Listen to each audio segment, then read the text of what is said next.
O programa a seguir é livre para todos os públicos.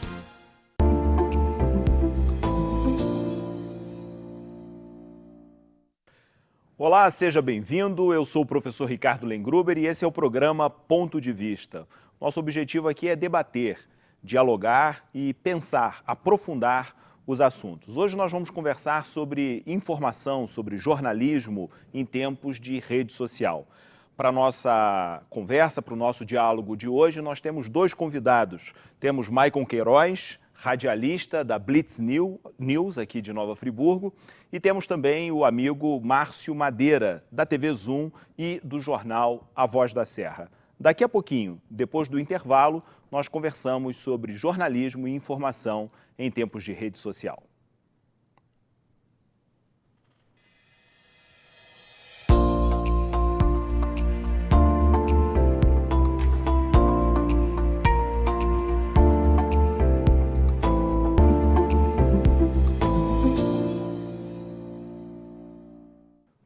Nós começamos agradecendo ao Maicon Queiroz pela sua presença conosco, ao jornalista Márcio Madeira pela presença também.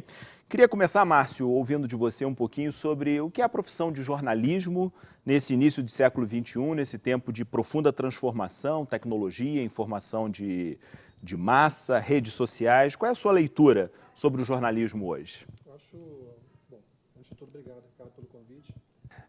Saudar o pessoal de casa. Eu acho uma profissão muito importante, muito ameaçada nesse momento, ameaçada por várias situações, vários interesses, condições de trabalho muito difíceis, mas acho que talvez mais do que nunca, e pelo menos em muito tempo aí, a profissão bem exercida, ela faz muita falta, muita diferença, porque são tempos de ferramentas, de possibilidades novas, muito grandes e que estão ainda, os efeitos delas ainda não se conhecem completamente, ainda não se fizeram sentir completamente, embora já tenha muita mudança global, mas o fato é que são momentos, é uma época de auto-engano muito forte, uma época em que a narrativa do auto-engano está muito forte, e que mitos estão sendo construídos, e muita fantasia, e existem poucas referências. Muita gente acredita nesse momento que que as informações que circulam em grupos de WhatsApp e redes sociais são libertadoras, né, e são a verdade. Finalmente estamos livres da mídia. Claro que a mídia cometeu muitos equívocos, ainda comete, mas é uma ilusão muito grande que a gente vive. E um período realmente muito, em termos de discurso, muito perigoso no meu entendimento. A gente vai voltar a falar sobre isso, Márcio, porque de fato acho que essa é a grande questão, né? O papel do jornalismo, do jornalista, do profissional, nesse mundo em que as informações não estão mais exclusivamente nas mãos dos profissionais da área. Isso é bom, isso é bom, né? Isso tem o seu lado positivo. Isso é importante, é bom isso, porque a mídia também precisa ser regulada. Desculpe ter interrompido. Por ela própria, muitas vezes, por espaços como o Observatório da Imprensa ou pelas universidades, a mídia eu não defendo de forma alguma que ela tenha a palavra final, não é isso. A exclusividade da informação. De forma alguma. O potencial é importante das ferramentas novas, só que o uso é complicado. A gente vai voltar a falar sobre isso já já. Maicon, muito obrigado pela sua presença. Gostaria que você falasse um pouco também nessa direção. Qual é a sua leitura? Né? Você tem um trabalho bastante específico, né? Tanto na cidade quanto na região, a notícia do dia a dia, aquela informação imediata, as ocorrências que estão ali acontecendo naquele momento. É quase que um plantão, digamos assim, de informação. Qual é a sua leitura sobre o papel da informação na nossa sociedade, dos profissionais que atuam nessa área, nesse tempo de rede social? Como é que você está enxergando tudo isso? Bom, primeiro, professor Ricardo Lengruber, é uma honra estar aqui. Obrigado aí pelo convite, tá? A gente tem um prazer de estar aqui, representando aqui o Blitz News, Maicon Queiroz, Blitz News Notícias, e a gente trabalha já há um bom tempo com rede social. É um trabalho um pouco diferente, né? Eu vim do rádio do tempo em que a rádio não tinha internet. A gente usava somente, eu cheguei a pegar, não peguei o MD, né? No início do MD a gente não usava, não tinha internet, então a informação era muito mais difícil. Hoje, eu analiso o seguinte, o acesso à informação hoje é muito rápido. E a gente tem que tomar realmente muito cuidado com aquilo que a gente repassa, com aquilo que a gente vê na rede social. O que eu analiso hoje das mídias hoje? Eu digo pelo trabalho que a gente desenvolve. Hoje a gente tem a nossa página, que alcança diversas pessoas, milhares de pessoas, não só em Friburgo, como todo o Brasil, e também participo de muitos grupos de WhatsApp. E eu percebo que hoje a rede social ela nos deu uma liberdade muito grande para poder expressar os nossos pensamentos, para que a informação chegue com muito mais facilidade nas pessoas. Hoje, por exemplo, o nosso trabalho, as grandes mídias, elas muitas vezes ligam para mim e pegam nossa foto, pegam a nossa informação para saber se realmente o fato aconteceu, porque a gente está presente no local. Mas o que eu percebo hoje com relação à modernidade é que o Márcio falou algo com relação a que as pessoas estão criando mitos, estão criando situações. Realmente, é uma verdade na questão da gente ter que tomar muito cuidado com aquilo que a gente vê, com aquilo que a gente fala na rede social. A questão é a seriedade e a forma que você apura as informações. O que eu percebo hoje é que muitas pessoas elas jogam a informação na rede social, mas elas não apuram de verdade se aquele fato é verdadeiro ou não, e muitas vezes causam um problema muito grande por isso. Exatamente. A mim me parece que o trabalho do jornalista passa, especial e fundamentalmente pela apuração da notícia, pelo tratamento dessa informação. Márcio, na qualidade de jornalista, explica para a gente um pouquinho como é que você entende essa tarefa, do trabalho jornalístico, da apuração. Porque há só para a gente pegar um caso recente, me permita, nós temos aí os escândalos envolvendo a Operação Lava Jato, por informações que foram vazadas, e a discussão é uma discussão, inclusive, jurídica, sobre sigilo de fonte, sobre a legitimidade da fonte ou da informação transmitida por essa fonte. Enfim, nos ajuda a entender um pouco todo esse imbróglio. Nesse caso específico que você falou, tem um tanto de 2 pesos, 2 medidas também, Foi utilizado em outras situações, sendo legítimo e agora não é. Eu, pessoalmente, nunca fiz uso de gravador escondido, de câmera escondida, nunca me passei por alguém que eu não era, por telefone. Eu guardo uma ética própria e pessoal que eu nunca abri mão dela. Eu entendo que o meu trabalho é um trabalho de confiança. Confiança nas fontes, passar confiança para as pessoas. Sabe? Eu nunca me importei em ser o primeiro a dar uma informação, nunca tive esse fetiche da velocidade, de ser o primeiro a dar o furo. A gente teve um caso há poucos anos aqui em Friburgo, que ficou conhecido como caso Camila, da menina que, enfim, faleceu, e muita gente andou noticiando que havia sido um caso de violência sexual, e eu lembro muito bem da apuração que fiz e da convicção que afirmo que não foi o que aconteceu, afirmei à época, e muita gente começou a espalhar, tem gente grande por trás disso, compraram a mídia. É muito fácil, esse discurso é muito sedutor, muita gente acredita, isso a grande mídia não quer que você saiba. Isso virou um atestado de que a coisa é verdadeira. Tem uma narrativa fantasiosa que é muito sedutora, mas a apuração correta indicou que o que tinha sido noticiado em primeira mão, na pressa, estava completamente equivocado. Por curiosidade, Márcio, e a questão do sigilo da fonte? Você já precisou lançar a mão de uma informação, mas preservando a fonte dessa informação? Não só preservando a fonte, mas respeitando o embargo também, muitas vezes. Muitas vezes eu tenho informações que poderiam alterar o curso dos fatos e eu não tenho autorização para publicar até que a coisa se concretize.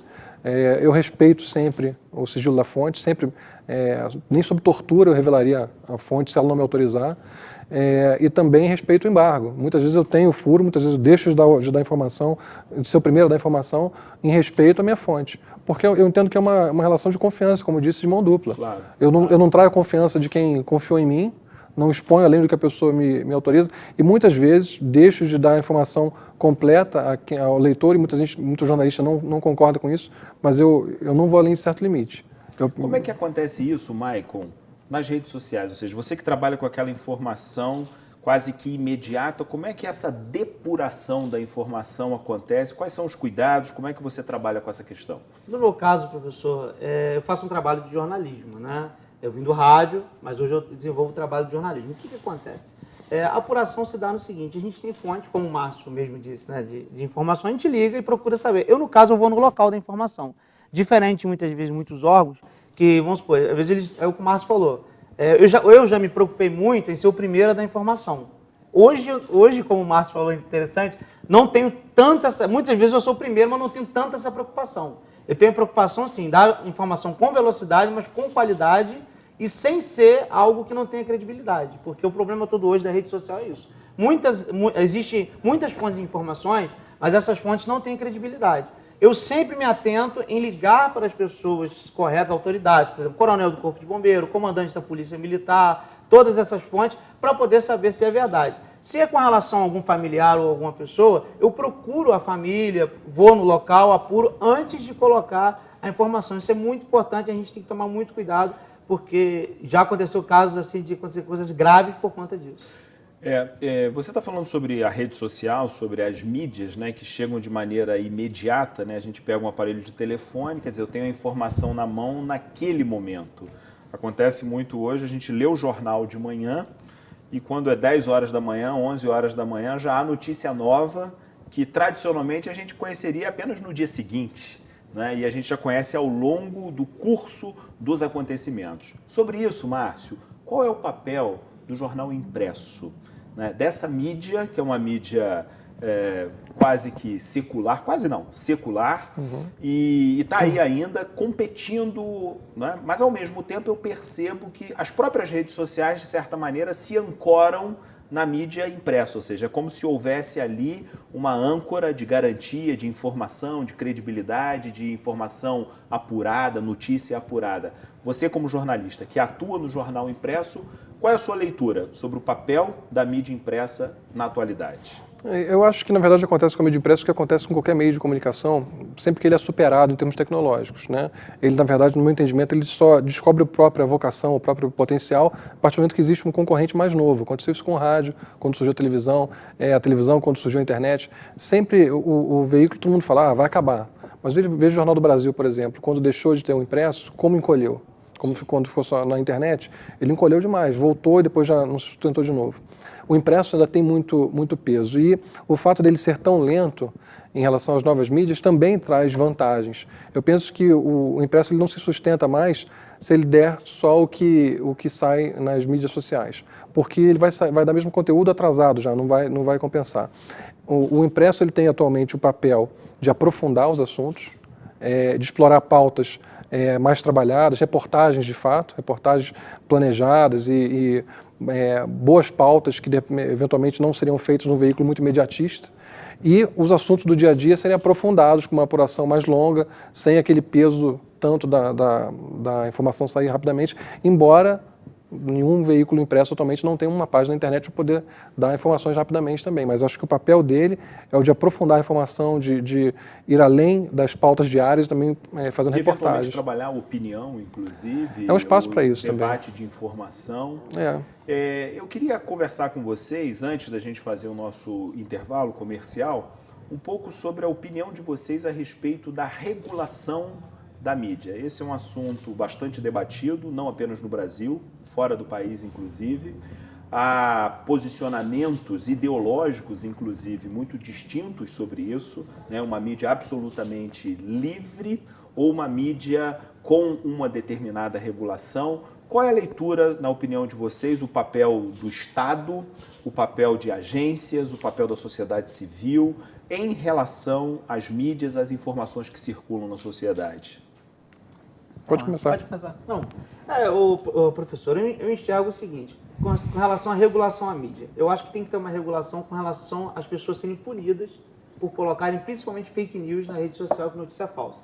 Hoje o que você mais tem são fake news e são notícias falsas, né? Principalmente no meio político. Infelizmente, o celular hoje está na mão de todo mundo. Eu, por exemplo, estou com o meu aqui, né? Está aqui, ó. Né? Está na mão de todo mundo, tem isso aqui na mão, muitas pessoas acham que ela tem um poder porque ela tem um celular na mão e lançam notícias falsas na rede social, em grupos de WhatsApp e acham que vão ficar impunes por isso, né? Só uma curiosidade sobre isso, não sei se vocês acompanharam, certamente que sim, o Instituto Ipsos, em janeiro de 2019, fez uma pesquisa com mais de 20 mil pessoas entrevistadas no finalzinho de 2018 e a informação é que no Brasil, cerca de 70% dos entrevistados já acreditaram em alguma notícia falsa. Isso faz com que o país esteja em primeiro colocado num ranking internacional de circulação de informação falsa e de credibilidade dessa credibilidade não, acreditar nessa informação falsa. Só um parênteses que eu acho que ajuda a ilustrar. Sua opinião, Márcio, sobre a questão da regulação? Ricardo, só pegando o gancho que você deu agora, você lembra da 2011, naturalmente, em janeiro, quando houve a tragédia climática, como o choque da tragédia climática tornou todo mundo propenso a acreditar no rompimento suscetível, né? Da represa. Eu parei a pensar, quando eu ouvi a informação, estou com meu telefone e o interfone ao mesmo tempo, eu falei, bom, de que represa estão falando? Fiz a leitura, falei, isso não existe, e fui para a rua e vi o caos. Mas eu fui tranquilo para a rua porque eu parei para pensar naquela informação e sabia que aquilo não tinha fundamento. Você está colocando, me permita, o que eu estou dizendo aqui no Brasil, a gente está num contexto favorável à crença nesse tipo de notícia, porque a gente está, isso vem sendo trabalhado há muito tempo e é um país de descrença, ou de crença em qualquer tipo de tragédia. Instituições tradicionais. Sim, sim. Né? E eu acho que o elemento que você traz, Márcio, é importante porque naquela tragédia de 2011 havia uma comoção social e era natural que ocorresse, né? Afinal, houve centenas de pessoas mortas, desaparecidas, uma tragédia humana, patrimonial sem precedentes na cidade. Então, esse estado de espírito, digamos assim, abalado, emocionalmente abalado, ele é a terra fértil, digamos assim, para a propagação de fake news. Com certeza. A gente vai conversar sobre fake news depois do nosso intervalo comercial. Só um minuto, a gente retorna com Márcio Madeira e Maicon Queiroz.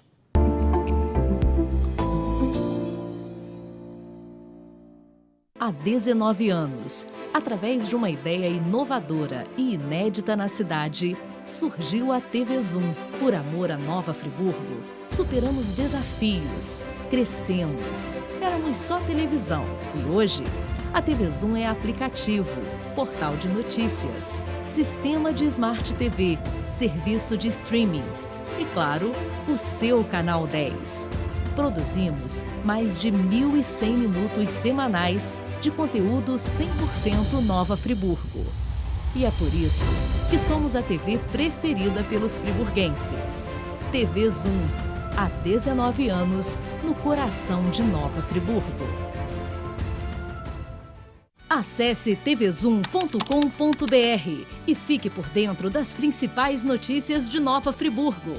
É o jornalismo de 19 anos com a marca TV Zoom, agora também em um portal de notícias. tvzoom.com.br, a sua notícia na internet. Você pode assistir aos programas da TV Zoom na hora que quiser. Pode também acompanhar ao vivo a nossa programação. Baixe grátis o aplicativo TV Zoom no seu celular ou no seu tablet e envie o seu vídeo para o nosso jornalismo. Aplicativo TV Zoom é Nova Friburgo na palma da sua mão.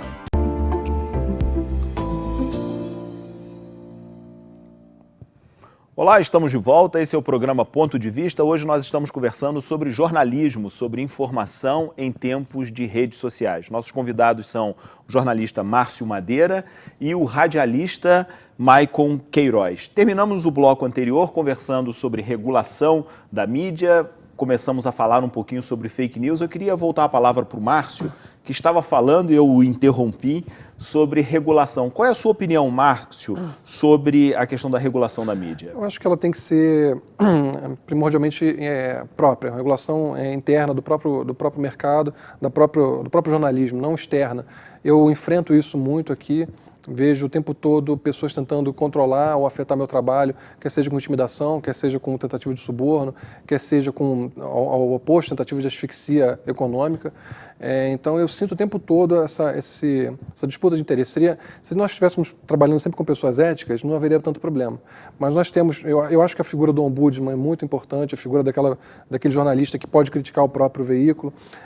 Eu acho que um espaço como o Observatório da Imprensa é importantíssimo. As universidades, é importante você ter contato com bons professores, ter contato com o que seria uma ética profissional, é essencial. E, obviamente, o jornalista também está sujeito às leis, quer dizer, se ele fizer algum abuso, se ele cometer um erro, ele vai responder por isso. Então, esse tipo de regulamentação já existe. Eu acho que ela não pode ser externa, tem que ser interna, tem que se reforçar o estudo, o trabalho de ética e ter essa possibilidade de crítica também dentro do próprio veículo. Ótimo, ótimo. Agora, eu queria trazer para a nossa mesa aqui de reflexão um tema que é absolutamente sensível para todo mundo, é uma questão bastante delicada, sobretudo nos últimos anos. O Brasil está à flor da pele, né? Nossas disputas, nossos diálogos se tornaram verdadeiros confrontos sobre política, sobre economia, sobre partidos políticos. Nós temos na história recente do país acontecimentos praticamente diários que mudam o curso da história. A gente não sabe exatamente. Eu sou professor de história e faço uma brincadeira que circula na internet, que coitados dos professores de história daqui a 10, 20, 30 anos para explicar esse nosso momento, né? Porque de fato é um desafio.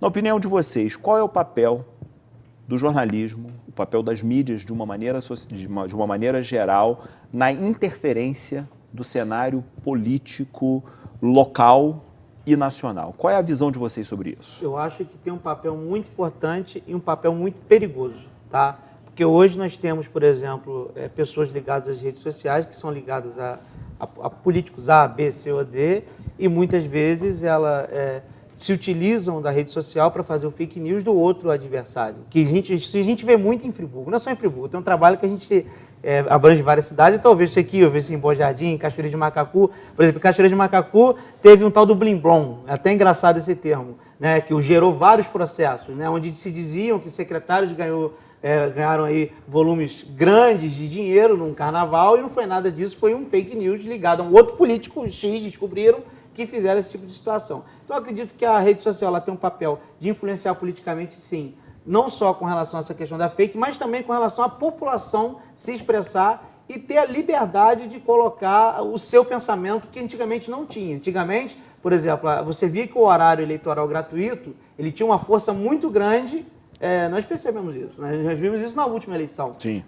Muito grande. Hoje, o horário eleitoral gratuito, as pessoas não estão nem esquentando. Um candidato que ele tinha, às vezes, 10 segundos no horário eleitoral gratuito, ele tem um tempo enorme hoje na internet e vai de acordo com o pensamento da população. Então, eu acredito que a rede social, para a gente encerrar aqui, a rede social, ela tem um papel muito grande na política, sim, para poder, questão da liberdade das pessoas se expressarem, mas também tem que ter muito cuidado com relação a essa questão, que ela pode tanto levantar quanto destruir uma pessoa. Exatamente. Eu estou me recordando, o Facebook, uma das principais, né, plataformas, né, de redes sociais, nas últimas eleições, inclusive criou umas regras internas, isso, né, para impulsionamento de informação. Por exemplo, é uma espécie de autorregulação, né, Márcio? Que foi o que você acabou de mencionar. Qual é, basicamente, na sua opinião, o papel do jornalismo em relação ao cenário político? Ricardo, a gente vive um contexto nacional uma democracia totalmente comprometida por dentro pelo estelionato eleitoral.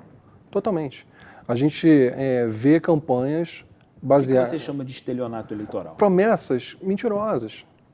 Promessas mentirosas, promessas que sabidamente não vão ser cumpridas. Quando você vê um programa... Isso não é de agora, isso já é antigo, não só na internet. Não é de agora. A gente vive um período de muita... Na verdade, é um marketing. É um marketing de um grupo, mas você não sabe exatamente quem você está votando. Então você elege sem saber exatamente quem está votando. E isso se reflete muito em redes sociais, sobretudo quando o distanciamento é maior.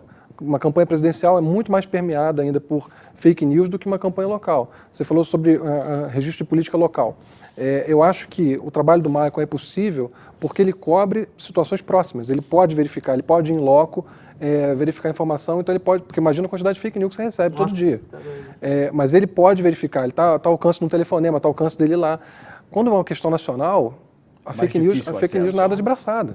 Nada de braçada. Então eu penso que os jornais, eles são um amparo muito importante, os veículos sérios, e eu incluo o veículo dele como um veículo sério, porque é um bom exemplo do uso da rede social, e é uma exceção, ele sabe que é uma exceção.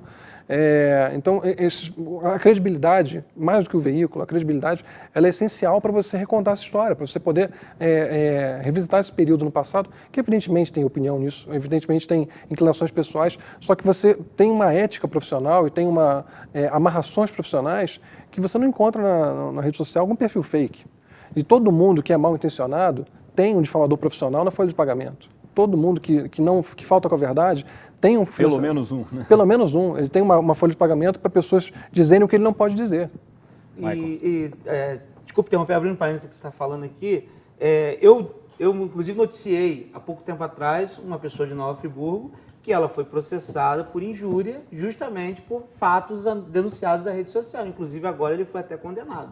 Então, o que acontece? As pessoas têm que pensar no seguinte, antes de você que está me assistindo, antes de você colocar qualquer informação na rede social, preste muita atenção, porque você pode estar se envolvendo num problema jurídico na sua própria vida, que isso vai te ocasionar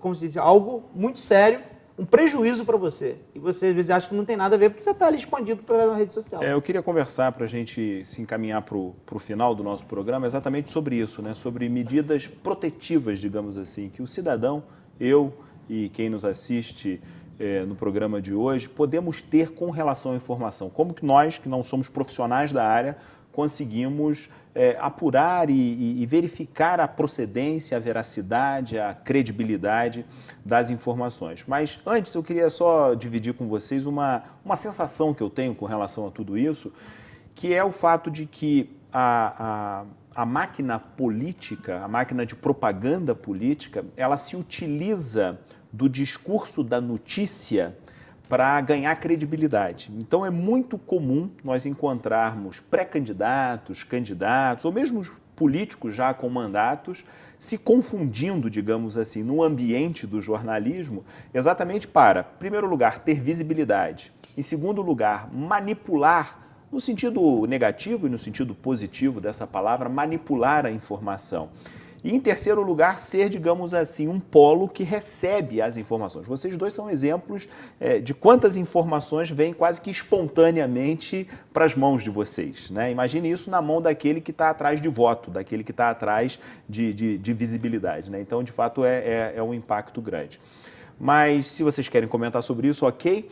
Mas a minha pergunta é, como que a gente pode checar uma informação? E eu me refiro a qualquer informação, não apenas a informação que eu recebo no WhatsApp, não é? Porque o WhatsApp me parece que é uma seara de notícia falsa numa proporção absurda, mas também aquela que a gente lê no jornal impresso, aquela que a gente assiste na televisão, aquela que a gente ouve no rádio.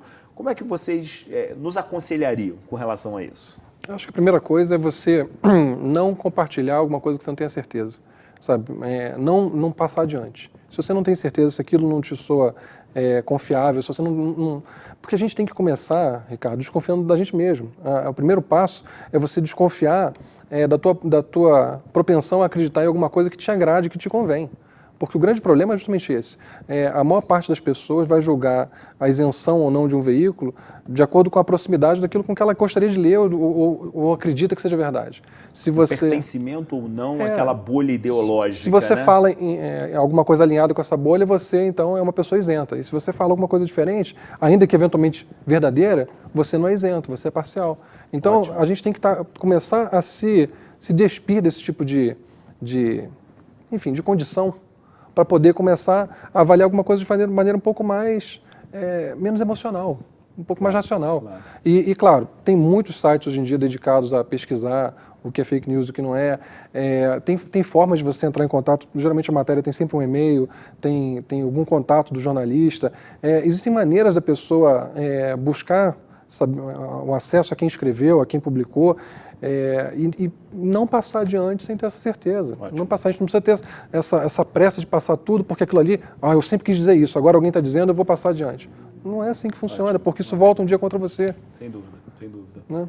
Vamos lá, professor.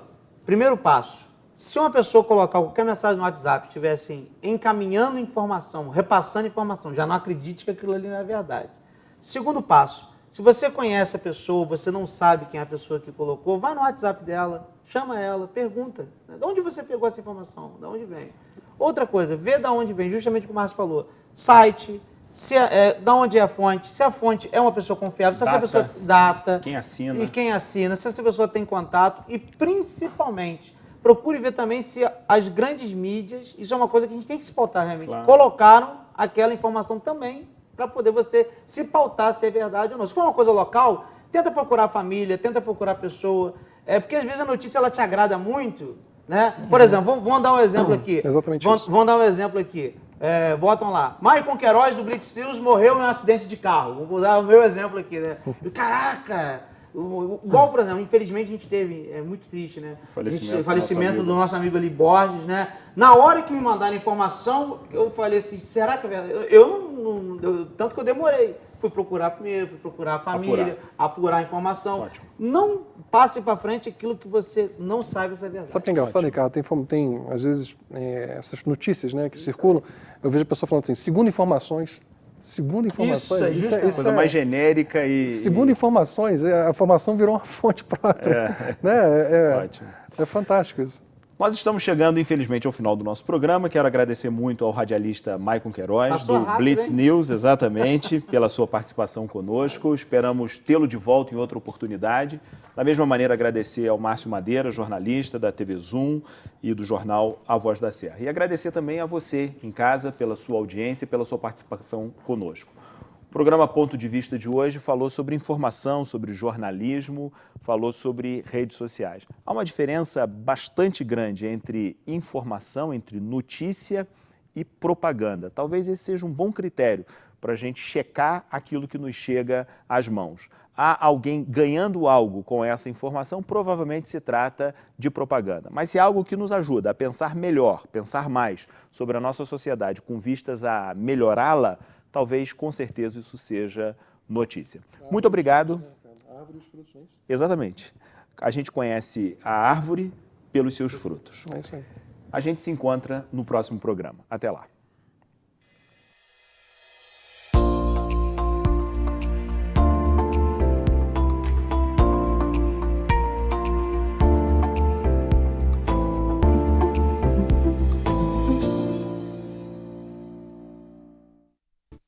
Este e outros programas você assiste no aplicativo TV Zoom.